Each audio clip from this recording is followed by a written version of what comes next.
가능하신 분은 자리에 일어서셔서 주의 말씀을 받도록 하겠습니다. 고린도전서 2장 4절 5절입니다. 같이 한번 읽습니다. 시작. 내 말과 내 전도함이 설득력 있는 지혜의 말로 하지 아니하고 다만 성령의 나타나심과 능력으로 하여 너희 믿음이 사람의 지혜에 있지 아니하고 다만 하나님의 능력에 있게 하려 하였노라. 아멘. 하나님께서 우리에게 주신 약속의 말씀입니다. 자, 오늘 본문에서 바울은 고린도 교회 복음을 전할 때에 고린도 교회를 개척하지 않았습니까? 그래서 고린도 교회 복음을 전할 때 자신의 설득력 있는 말, 그런 어떤 언변으로 한 것이 아니라 자신의 성령과 하나님의 능력으로 전도를 했다, 이렇게 기록하고 있습니다. 바울은요, 천부적으로 태어난 웅병가가 아닙니다. 세상 지혜에 의지하지도 않았습니다. 그가 가지고 있었던 지적인 능력이 많이 있었습니다.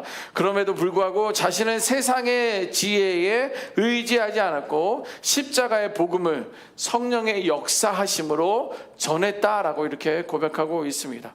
바울은 5절 말씀에서 이어서 이렇게 말합니다. 우리의 믿음도, 나를 포함해서 지금을 살아가는 우리의 믿음도 사람의 지혜에 있지 않고 오직 하나님의 능력에 있다라고 바울은 그렇게 강조하고 있습니다. 여러분, 그렇기 때문에 오늘날 교회가 아무리 구조적으로 잘 갖추어져 있어도 행정적으로 뛰어난 사람들이 있다 할지라도 성령의 역사하심이 없으면 생명력 없는 조직일 뿐이라는 거예요. 다시 한번 말씀드립니다. 아무리 큰 조직이라 할지라도, 행정적인 것들이 잘 운영된다 할지라도 성령의 역사 없이는 결국 생명 없는 조직일 뿐이라는 거예요. 겉으로는 그럴듯해 보여도 건물은 번지르하고 많은 사람들이 그곳에 와서 예배를 드린다 할지라도 사람의 지혜로만 움직이는 교회는 생명의 능력을 잃어버리는 교회와 같다라는 거예요. 여러분, 교회가 성령 없이도 돌아가는 것처럼 보입니다. 그렇지만 거기에 생명력이 없다라는 말의 의미는 뭐냐면 하나님의 능력 위에 선 믿음이 아니라 사람의 힘으로, 자신의 감정으로, 또 프로그램 위에 선 믿음이다라는 거예요. 예, 많은 사람들이 뛰어난 어떤 행정가들이 교회에도 있어요. 요즘에는요, 그 비즈니스를 전공을 한 사람들이 교회 행정으로 들어와서 교회를 운영하는 그런 교회들도 많이 있습니다. 그런데 그 안에 성령이 없이는 자신의 사람의 힘이나 감정으로 프로그램 위에 선 믿음은요, 생명력 없는 교회다라는 거예요. 그래서 교회 회복은요, 성령의 권능 안에서만 가능하고 우리 성도님들의, 저와 여러분들의 믿음도 하나님의 능력 안에 뿌리 내려야 될 줄 믿습니다. 오늘 본문의 배경이 되는 고린도 교회는요, 로마 제국 문화의 영향 아래 있었습니다. 로마의 지배를 받고 있었어요. 그래서 로마의 문화를 가운데 있었는데 그 당시에 유행했었던 건 뭐냐면 철학입니다. 그리고 웅병가들이었어요. 달병가들이 많이 있었습니다. 그래서 철학자들이나 웅병가들은 높이 평가였던 그 시대가 바로 고린도 교회가 있었던 시대라는 거예요. 그래서 말 잘하는 사람들이 인정받았던 사람입니다. 말 잘하는 사람들이 인정받았던 시대가 고린도 교회 그 당시.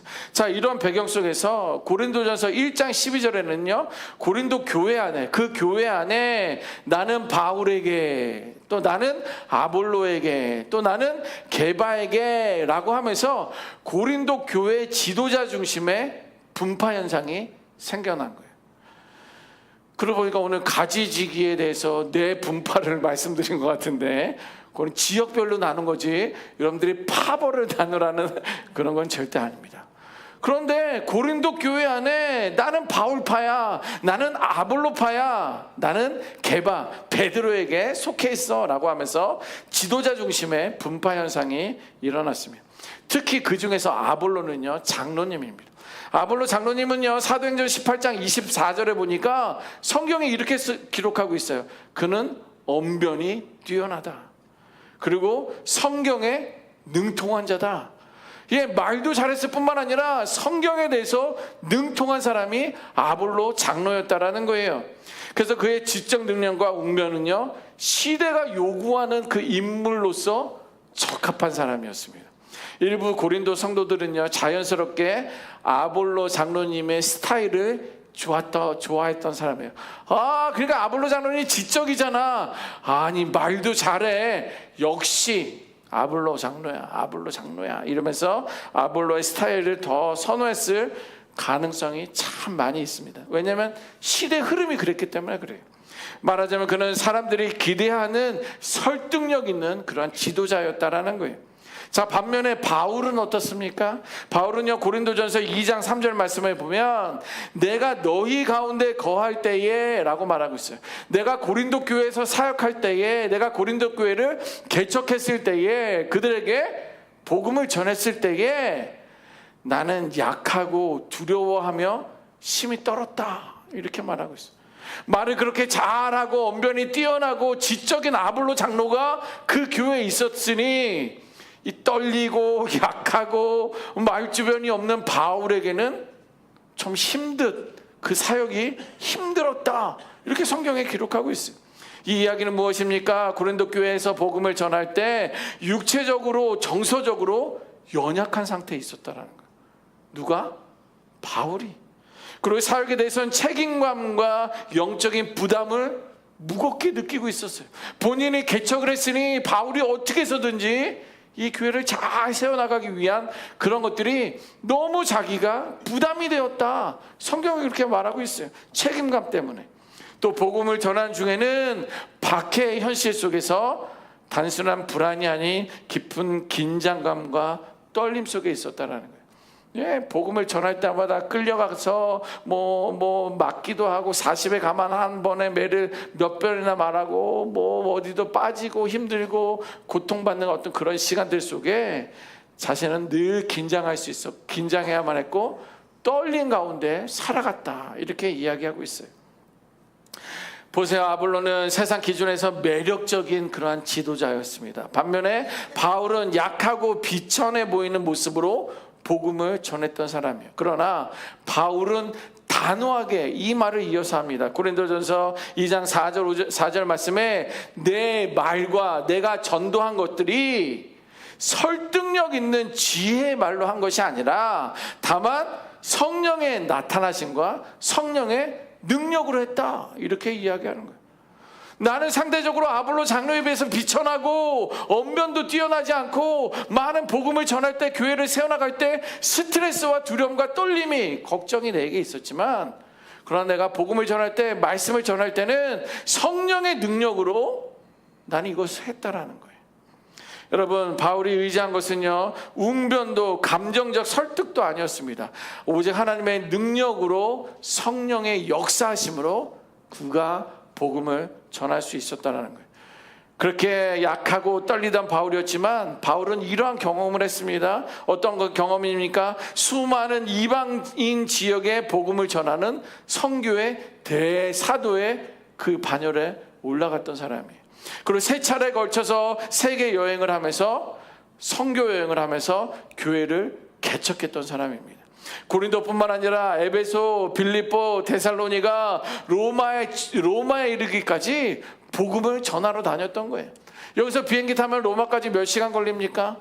몇 시간 걸리겠죠. 그러나 그 당시에는 비행기가 없었어요. 걸어서 가든지 배 타고 가야 되는 거예요. 걸어서 가기는 너무 무리입니다. 그래서 배를 타고 이동했을 거예요. 그런데 그렇게까지 교회를 개척하고 로마에까지, 이스라엘에서 로마까지는요, 이게 지중해를 한참을 건너가야 돼서 엄청난 풍랑과 가능성 있는 것들을 꿈꿀 수가 없어요. 그러나 거기까지 가서 복음을 전했던 사람입니다. 그리고 우리가 지금도 서신서를 읽고 있지만 그가 쓴 편지는 신약 성경의 절반 가까이 되는 그런 내용의 분량이에요. 지금도 전 세계 성도들이 믿음을 세우는 말씀의 기초가 된 것이 다 바울이 쓴 서신서 안에 포함되어 있다는 거예요. 유대인뿐만 아니라 이방인에게 복음을 전했고 자신의 생명을 다 바쳐 복음의 일꾼으로 헌신한 사람이 바울이었다라는 거예요. 그는 오직 하나님의 능력과 성령의 역사에 의지했기 때문에 가능했던 것입니다. 우리 보면 고린도전서 2장 5절 말씀에 보면 너희 믿음이 사람의 지혜에 있지 않고, 우리 HD 은혜교회 성도들아, 김의구 목사 잘 들어라. 의구 너가 가지고 있는 그 믿음이, 너희들이 우리가 갖고 있는 그 믿음이 우리에 있는 지혜에 있지 않고 하나님의 능력에 있음에 너희들 알아야 된다, 깨달아야 된다라고 거듭 강조하고 있습니다. 여러분 보세요. 바울은 자신의 연약함과 두려움을 숨기지 않았던 사람이에요. 사실 그 정도의 리더이고 내가 이 교회를 개척했다고 한다면 저는 저의 부족함이나 연약함을 여러분들한테는 숨깁니다. 저를 우습게 볼까 봐 저의 연약함을 숨겨요. 그런데 바울은요, 자신의 연약함과 두려움을 숨기지 않았어요. 부족함을 그대로 고백합니다. 성도들 앞에서, 사람들 앞에서 강한 척하지 않았어요. 그리고 사역자로서의 부담과 떨림을 솔직히 고백합니다. 아니 목사님 믿음 없는 거 아니에요? 목사님 더 기도해야 되는 거 아니에요? 목사님 말씀 안에서 더 살아가는 거 아니에요? 이런 말이 들릴 수도 있었겠지만, 내가 이 교회를 세워가는 데 있어서 나는 얼마나 부족한지, 나는 얼마나 연약한지, 그리고 내가 누리는 그 부담이 얼마나 큰지, 또 내가 말할 때마다 얼마나 떨리는지를 솔직하게 고백했던 사람이에요. 그런데 놀라운 것은요, 그 바울의 연약함을 통해 그는 오히려 예수 그리스도의 복음과 십자가의 능력과 하나님의 영광이 더 선명하게 드러나게 된 것을 보게 됩니다. 어떻게 그럴 수 있을까요? 어떻게 그가 그럴 수 있을까요? 그것은 바울이 자신을 의지하지 않고 전적으로 하나님의 능력과 성령의 도우심을 의지했기 때문입니다. 성경에 기록되어 있지는 않지만 그는 많이 기도를 했을 거예요. 두렵고 떨림으로 더 말씀을 의지했을 것입니다. 오직 십자가의 은혜만을 더 붙들었을 거예요. 여러분, 여러분들에게는 어떤 연약함이 있습니까? 저에게도 연약함이 있어요. 여러분들도 각자의 연약함이 있을 것입니다. 부족함이 있을 것입니다. 그러나 예수 안에서 포기하지 마시기 바랍니다. 나의 연약함을 속에서, 여러분들의 그 연약함 속으로 하나님의 능력이 임할 자리가 열릴 줄 믿습니다. 나의 연약함을 계속 드러내야 돼요. 사람들에게 말하는 거 그거 이전에, 하나님 나는 이것이 부족하잖아요. 하나님 나는 이것이 너무도 어리석잖아요. 하나님 나는 이것을 하지 못하잖아요. 그리고 내가 얼마나 이런 부담이 있습니까? 내가 얼마나 이것을 떨고 있는지 주가 아시잖아요. 도와주세요. 도와주세요. 이렇게 기도할 때 하나님의 능력이 저의 연약함 속에 굳건한 반석으로 임할 줄 믿습니다. 우리의 한계가, 나의 한계가 드러나면 드러날수록 복음의 능력은, 성령의 은혜는 더 분명하게 역사할 줄 믿습니다. 바울은 자신의 그 연약함을 통해 예수의 복음과 예수의 십자가와 하나님의 능력을 나타낸 것처럼 우리들의 연약함을 주 앞에 드러날 때 저와 여러분들 통해 하나님의 능력이, 하나님의 크심이 드러날 줄 믿습니다. 바울처럼 자신의 연약함이 있었지만 그로 인해 하나님의 능력이 드러났던 성령의 인물들은요, 수없이 나와 있습니다. 출애굽기 4장 10절 12절에 보면 모세가 이런 고백을 합니다. 주여, 나는 본래 말을 잘하지 못한 사람이에요. 그리고 나는 입이 뻣뻣하고 혀가 둔해서 기도시키면 나 못해요. 내가 어떻게 이스라엘 백성들을 설득해서 출애굽을 하자, 하나님이 우리를 구원하실 거야 라는 말을 할 수 있겠습니까? 나는 입이 뻣뻣해요. 말이 혀가 둔해요. 말 잘래 원래 본래 못해요. 이런 이야기가 성경에 그대로 나와 있지 않습니까? 이때 하나님께서 말하는 거예요. 누가 사람의 입을 지었느냐? 의구야, 너 입을 누가 지었어? 모세야, 너 뻣뻣하니 말 못하는 그 혀를 누가 만들었냐? 내가 만들지 않았느냐? 이제 가라. 더 이상 말 안 했어요. Go. 이제 가라. 내가 너의 입과 함께 있어서 할 말을 가르치리라. 내가 계산해 보니까 나는 말 못해, 나는 떨려, 입이 뻣뻣해 라고 말했더니 그냥 가. 너가 무엇을 말해야 될지, 어떻게 해야 할지 내가 가르쳐 줄게. 듣고 그대로만 하면 돼. 모세에게 이렇게 말합니다. 모세는 말주변이 없을 능력이 없음을, 두려움을 하나님께 솔직히 말했습니다. 이제 하나님은 그 모세의 연약함 속에 자신의 능력을 덧입혀 주셨어요. 하나님의 능력을 그 입술 가운데 붙여주셨다라는 거예요. 결국 모세는 우리가 다 아는 것처럼 출애굽을 이끈 도구로, 하나님의 종으로 크게 쓰임받았던 사람인 줄 믿습니다. 이제 6월이 시작되면서 새벽 예배 시간에 이제 사사기를 읽게 되는데요. 사사기 중에 기드온이라는 사사가 있습니다. 근데 기드온은요, 자신이 이렇게 말했어요. 나는 가장 약한 자입니다 라고 말해요.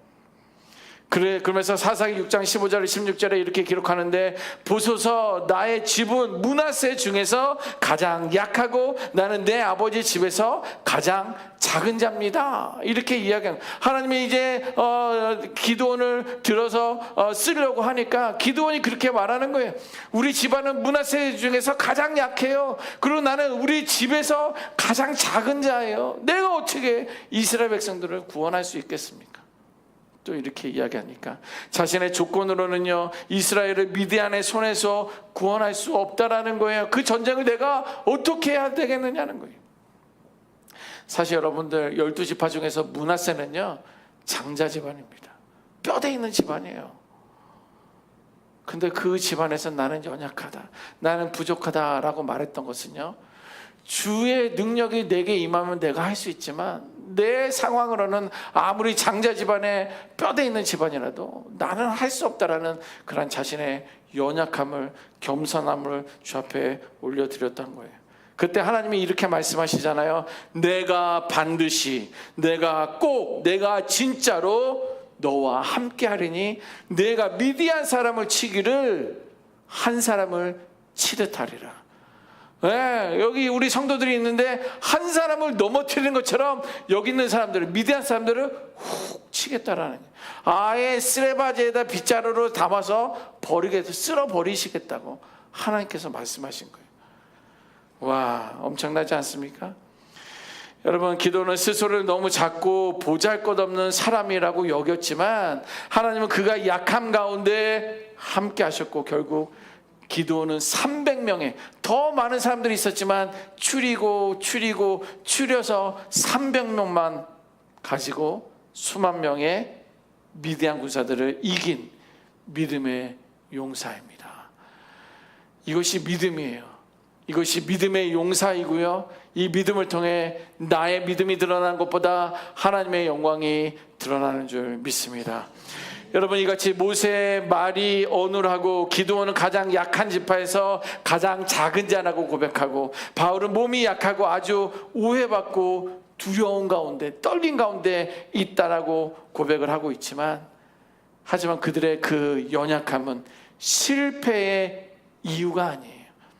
그들이 실패한 건 그들이 연약하기 때문에, 말이 어눌하고 둔하여서 그들이 실패한 것이 아니라 오직 하나님의 능력이 드러나는 무대가 된 줄 믿습니다.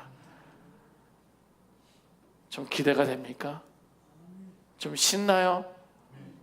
여러분들의 연약함을 주 앞에 고백하기를 바랍니다.